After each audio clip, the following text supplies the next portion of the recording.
Welcome everybody, and thank you for listening to the Better Bushcraft Podcast, the place where you will learn the skills to succeed on your next outdoor adventure. My name is Tommy Clark, your host, and this is episode 17, Redundency in Your Gear.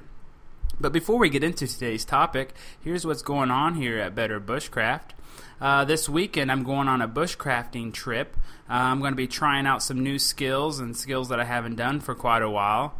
Some of them include, I'm going to try out a couple new snares that I've been trying to perfect over the last few months, as well as new cooking methods. I'm going to take out some lard and maybe cook up some hush puppies that I've learned from Dave Canterbury on his channel.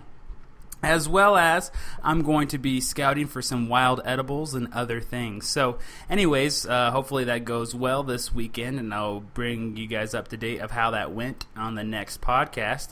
As well as I'm going to be working on some articles. I'm going to be working on last week's. I didn't have a chance to do them, so they will be up this week. As well as videos. I didn't get the chance to do those two videos that I wanted to do, so I'm going to be getting caught up on that also, and they will be up this week. So lastly, before we begin, here's the question of the week. And that is, what did you do on your last bushcrafting trip? The last time you went out, what did you do? Was it just for a couple hours or overnighter or for a weekend thing? And did you try anything new, and where did you go? I'd like to hear you guys' stories, and if you could send those to idea@betterbushcraft.com, I'll be sure to bring that up in the future podcast. Just write a little short summary of what you did, where you went, and if you tried anything new, and I'll be glad to put those on air. So anyways, going into today's topic, which is redundancy in your gear. Now, this podcast might be a little bit shorter, but it was just something that I thought about while packing up for this weekend, and that is one of the main concepts in bushcrafting and survival in general is the rule that one is none and two is one. Meaning, if you have one item and you lose it, you basically have nothing. But if you have two of them, it goes down to one. It's something that has been used quite widely in the bushcrafting realm as well as survival, like I said. And having multiple gear items to do the same task is a must, just to ensure a safe and fun bushcrafting trip. You know, because if you lose like your only knife or a fire starter or something like that, it'll be more difficult to do what you need to do. So getting multiple items of each can be done on a budget. You don't have to go out and buy two identical pieces of gear that cost you quite a bit of money. But there are a few things to consider when you add items for your backups. And here are some of the main ones to consider. Now, the first one that I have on my list, which is the number one in my gear at all times, is my knives and cutting tools. So the reason why to have more than one is obvious, but just to bring it up, is that you use your knife for everything, from fire starting most of the time, for myself at least, as well as making shelters, cutting things down, collecting wild edibles, preparing food. I mean, the list goes on and on. So number one here is having more than one knife or cutting tool. So what I carry on in my pack mostly all the time is quite a few, but they don't take up that much room. And my number one knife that I always carry with me now is my Blind Horse Knives Bushcrafter, which you guys have seen in many of my videos. But that's my go-to knife. I always have that on my belt at all times. It's always with me, and if wherever I go bushcrafting, it's always there. So I know it's there. But for some reason, I was to lose it, which would be a really sad day because I love that knife. But if I was to lose it or misplace it for a while, or if it breaks or anything like that, I have backups. That way I could still do the things that I need to do while I'm out bushcrafting. And my secondary knife that I have is my Becker BK2, and that's from K-Bar. And I love that knife. That was my go-to knife before I got my bushcrafter, and I still love it, but it's always with me as well. Now, where I carry that one is just on my pack, and I can access it really easily if I need to. Now, the BK2 is a knife that is one of the all-in-one knives, I should say. Now, it doesn't do everything perfectly, but it will do everything that I need it to do, from chopping, carving, anything like that, food preparation and stuff like that. So I have my Bushcrafter, my and my BK2. I also carry my Mora clipper. That was my first knife that I got for bushcrafting, and I still carry it with me in my front pocket. And I love that knife. For $15, that's the perfect budget bushcrafting knife, either for your first primary knife, or when you get something a little bit more expensive, always keep it with you as a great backup. I never had any problems with that. Now, it doesn't do everything that you need it to do. It's not a very good chopper or anything like that, but it's really good for the more intricate carving and shelter building and stuff like that. I also carry with me a neck knife. I carry it around my neck, so it's always on my body. Or if sometimes I don't carry it around my neck for some reason, I keep it in my front pocket as well, so I know where it's at all times. And that neck knife, I believe, is a Doug Ritter. I don't remember the exact model off the top of my head, but it's a small little neck knife. Now, obviously, it's not good for chopping or anything like that, but if I had nothing else and I still had my neck knife, I know I could still build a shelter, I could still start a fire, I could still prepare food, and it'll do those jobs quite well. So far I got my Bushcrafter, my BK2, my Mora knife, my neck knife. I also carry a pocket knife, and that's always in my leather pouch that I keep on me at all times as well. And the current one that I have in there that I've thrown in there is my Bear Grylls little survival folder knife, and it works pretty good. It's not the perfect knife. It's not something that I'd take out only if I was going on a bushcrafting trip, but in a pinch, it would do a lot of the things that I needed it to do and do them quite nicely. And also, I carry on my EDC kit that's on my carabiner. I carry a little Swiss Army knife that has a couple blades on it, as well as a saw and stuff like that too. So just another thing I have on me. And then lastly, I have my axe or machete. I don't carry them both at the same time. It just depends on what bushcrafting trip I'm going on and where I'm going to go and what I need to do. But right now I've been carrying my axe more often than not, just because it's really good, obviously, at preparing firewood and stuff like that. But it also has a nice little saw inside the handle, and that is because it's a Gerber camp axe or something like that. It's a really great axe. I love it. I've shown you in the other videos. So I carry that. But sometimes if I'm not going to be processing too much wood, I'll carry my machete. If I'm going to go somewhere where there's a lot more grassy areas and I need to chop up a lot of the tall grass to make a shelter or what have you, I'll switch over to my machete. And that's also a Gerber. It's like a Gator Junior, and it has a saw back on it, so I always have a saw with either one of those options. So that sounds like a lot of stuff, but I have 1, 2, 3, 4, 5, 6, 7 different blades on me at all times. Now, you don't have to go that extreme, but what I would suggest is to have at least 2 knives, and then an axe or machete, and then also a smaller knife if you can afford it. And one of the things with knives and cutting tools is carry them for the task that they do. Besides the BK2, these all don't do everything, but they do what they're made for. But you're just going to have to play around with what you're going to do, what tasks you need, and adjust there. Now, another one of the tips for knives is where to pack them. I don't carry them all on my person at all times, and I don't always put them all in my pack at all times. I carry them in different pockets, different places, different kits, just in case I was to lose something. If I lost my bag somewhere, I'd always have something on my person. Or if I went through a stream or a river or something, and for some reason, some freak act that everything on me disappeared, I know I still have my pack. So along with that is some of these can be budget items. Like I said, the Mora clipper, $15, great backup knife. So just kind of play around with that. But on the along the same lines, don't go super cheap.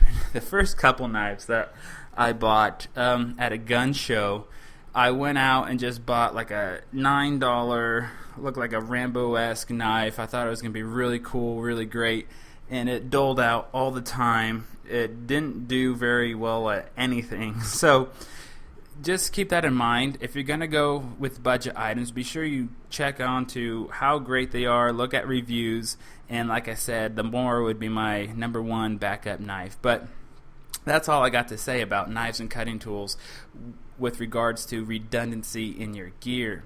Now, number 2 is combustion devices. Now, what I carry is different types of combustion devices, such as my fire steels, my Fresnel lenses, matches, and lighters.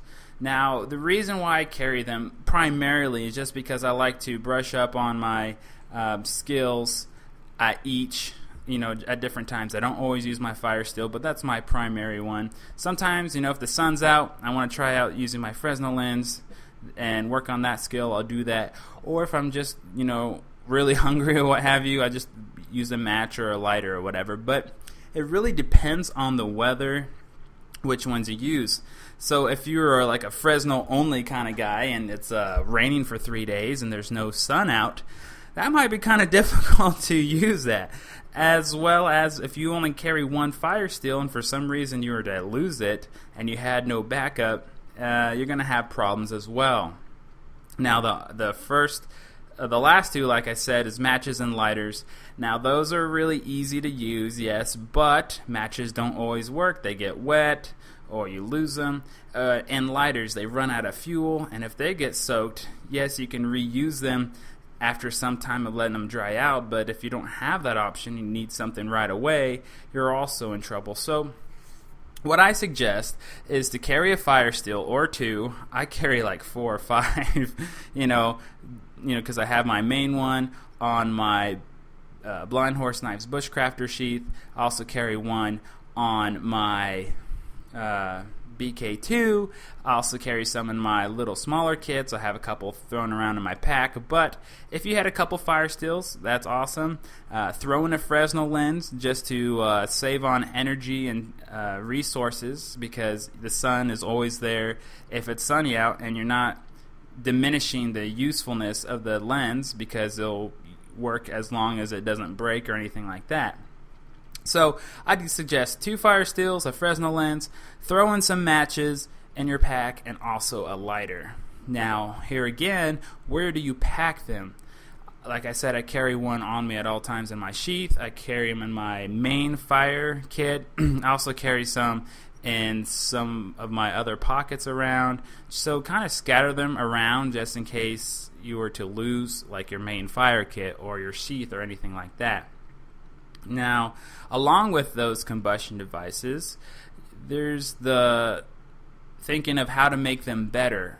With matches, you can go out and buy waterproof matches, but it's really easy, like I've told you about in a future past podcast, is just to make them waterproof yourself. Just melt some candle wax, dip the match heads in there, and they're waterproof. Really easy, really inexpensive, and it doesn't take much time. And I have a couple different lighters, but I carry my Zippo lighter in my main pouch, my leather pouch that I carry with me, and I always keep that full. I fill it up right before I go out bushcrafting. It's on my checklist.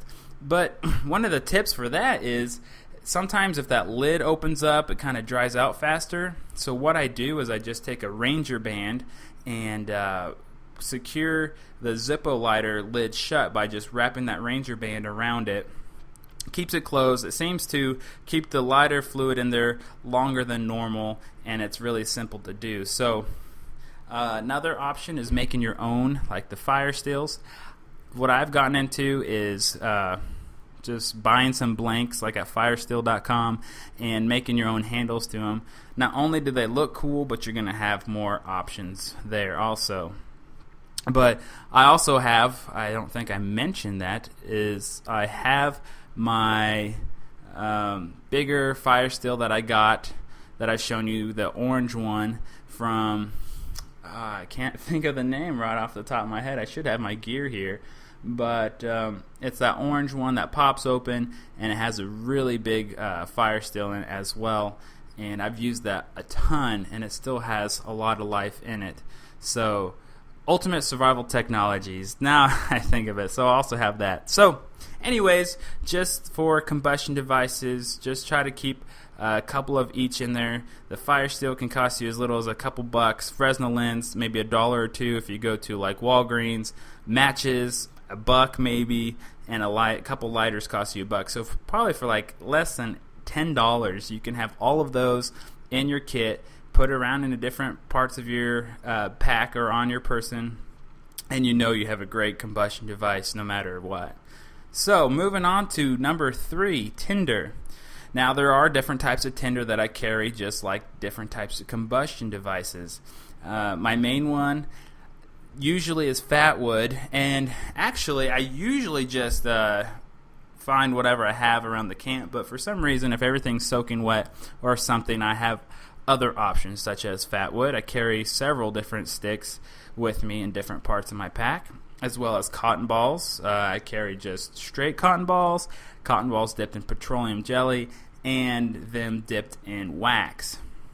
All separated, all in different little mini Ziploc bags, and they all stay waterproof that way. Also carry some Ranger bands. Those are really great if you didn't know, for a great tinder, using your lighter, getting that thing going, and it burns for quite some time, as well as some char cloth and wet fire cubes. So the question usually I get is, how much tinder should I carry? Well, it just depends on how long of a trip you're going out for, but I usually carry probably 20 plus cotton balls, several sticks of fat wood, maybe 6 Ranger bands, and several pieces of char cloth, and like 4 or 5 wet fire cubes. And that sounds like a lot, but that can be like put in like basically no space.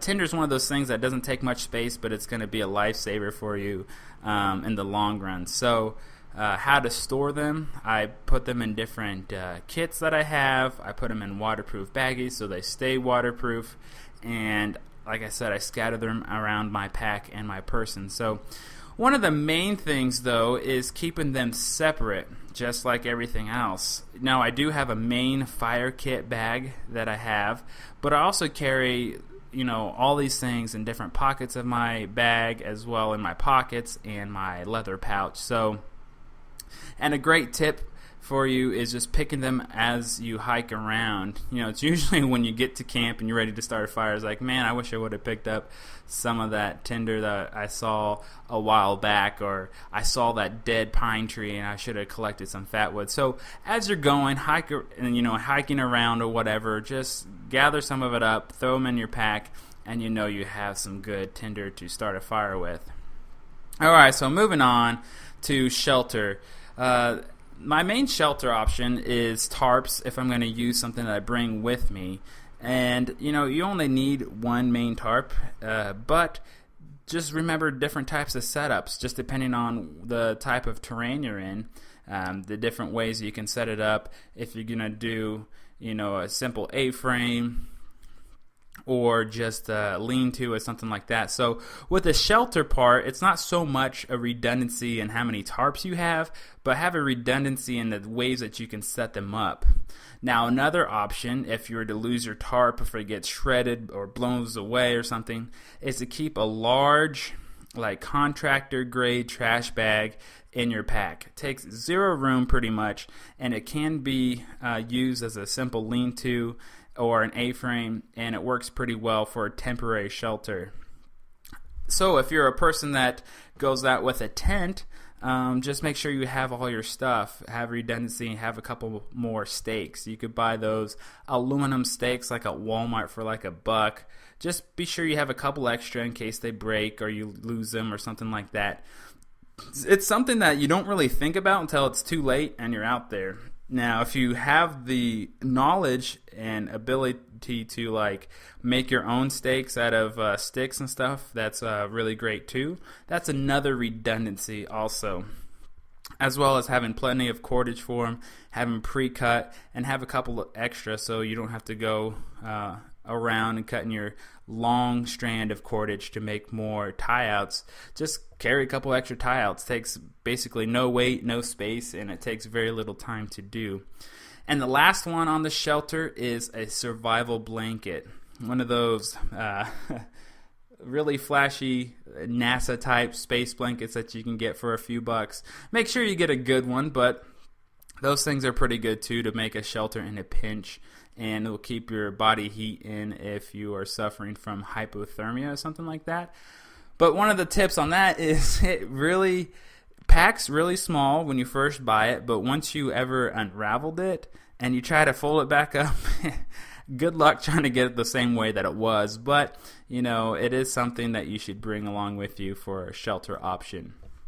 Okay, and moving on to food, another obvious part to look at while bushcrafting is I carry a little bit more than I need, and I also bring some snacks. So some snack options is really great because sometimes you just don't want to cook up a meal, but if you have some healthy like trail mixes or granola bars or something stored in your pack in different places, once again, it'll be something easy for you to grab and get some nutrition in. Now with food, make sure you waterproof them, put them in Ziploc baggies, and just do it that way. But along with the food is other ways to procure food, such as fishing kits. If you have a main fishing kit, make a smaller one. Put it in a tiny Ziploc baggie with just some, maybe like 30 yards or so of fishing line, a couple hooks, and some sinkers. Once again, takes up no weight, pretty much, no space. Put it in a different part of your bushcrafting gear bag or whatever you carry with you, and it costs pretty much not any more money because you already bought all that stuff. And it's just another way to procure food, as well as snare types if you bring extra bungee cords and stuff like that, and cordage for that. As well as a redundancy in food is go out and get a really good edible plants book. You can get them on Amazon.com for like $20, and get one that you're going to learn the skills to find your own edible plants around. It's another redundancy in case maybe you lost your food bag, or who knows, maybe in the middle of the night some raccoons or something gets in it and then you have nothing. But if you have the ability to go out and find some more food, such as edible plants, that'll be a great way to save yourself a headache. So moving on to water. And here again, find different ways to purify and treat your water, such as boiling it. Get some iodine tablets, buy a couple of those. Put one like right on your canteen pouch, and also in your bag somewhere. And once again, just keeping them separate. But a couple other items for a redundancy in purifying water, or at least treating your water and straining it, is just bring an extra bandana. Costs like $1. It's a great way to filter out a lot of the big particles, as well as go out and get a survival straw. Those are about $15 or so, like on Amazon. You can check them out on my store. All these things are pretty much in my store on the website, by the way. But the survival straw is a great thing to get a quick drink from a lake or stream, and you know that it's good water that's going through that straw. And I think it lasts like 20 gallons, which is a great thing just to use until you drink about 20 gallons and throw away. For $15, I definitely think it's well worth it. But also have different containers. I actually carry my canteen cup with my canteen, but I also carry an extra one. And the reason why I do that is I gather untreated water in one, and then I will filter it through like a bandana or what have you into my secondary one, my good one that I carry with my canteen, and then there I'll purify it and put it into my canteen itself.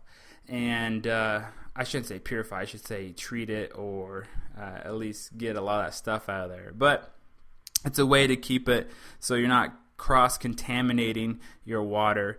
And once again, always keep water on hand, especially here in the summer months, and treat it as you go. There's nothing worse than run out of water, and then you have to go collect water and then filter it and then boil it, and then let it cool down because it's scalding hot and it's like 105 degrees outside or what have you. But so if you always have that ready, you're not waiting at least a half an hour or so until you can have another sip of water. So something to think about. Now I have a couple more items here, just under other. Another way to cook your food is to get an ESBE stove if you want to cook up a quick meal and you're like on a hike to your bushcrafting location.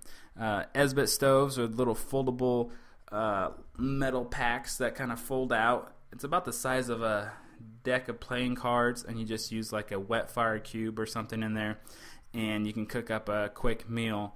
It's something that will help you in case you can't start a fire somewhere for some reason. If there's like a fire ban or anything like that, you could still use a ESBE stove to cook up your food.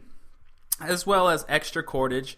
That goes without saying, but I have several different bundles of cordage around in my pack in different places because you can never have too much cordage, at least I think. But a couple other things really quick is toiletries. Make sure you have everything you need for that. Eating utensils. I carry 2 forks and a spoon separated in case I was to misplace one. There's nothing worse than cooking up like a pasta dinner or something that you brought and you have to eat it with your fingers. It's not that pleasant, especially if you've been processing stuff and you got grime and junk on your hands and all that. So, as well as gloves, I carry 2 gloves with me just in case I was to lose one. And candles, great way to light up your camp, keep warm, put it underneath a blanket, keep your body heat where it needs to be. And lastly, clothing such as socks and shirts. I carry an extra pair of socks in case mine get ruined or something like that, and an extra t-shirt. So anyways, guys, this was just a quick podcast for you. Just talking about having redundancy in your gear. Look through your stuff and figure out what you can do to make it more redundant so you don't lose something and then you're stranded without having another option for it. So be sure to write a review on iTunes, guys, about the show right there on iTunes. It'd be very much appreciated. It only takes a few minutes, and it'll definitely help out the show and let other people know about it. Also, check out Better Bushcraft on YouTube, Twitter, and be sure to check out the website. A new revamped newsletter sign-up will be on the site very soon. I'm pretty excited about it, so be sure to sign up for an even better Bushcraft news, info, and contests. So, anyways, guys, thanks for listening, and be sure to go out this weekend and practice your skills. So, until next time, you all take care.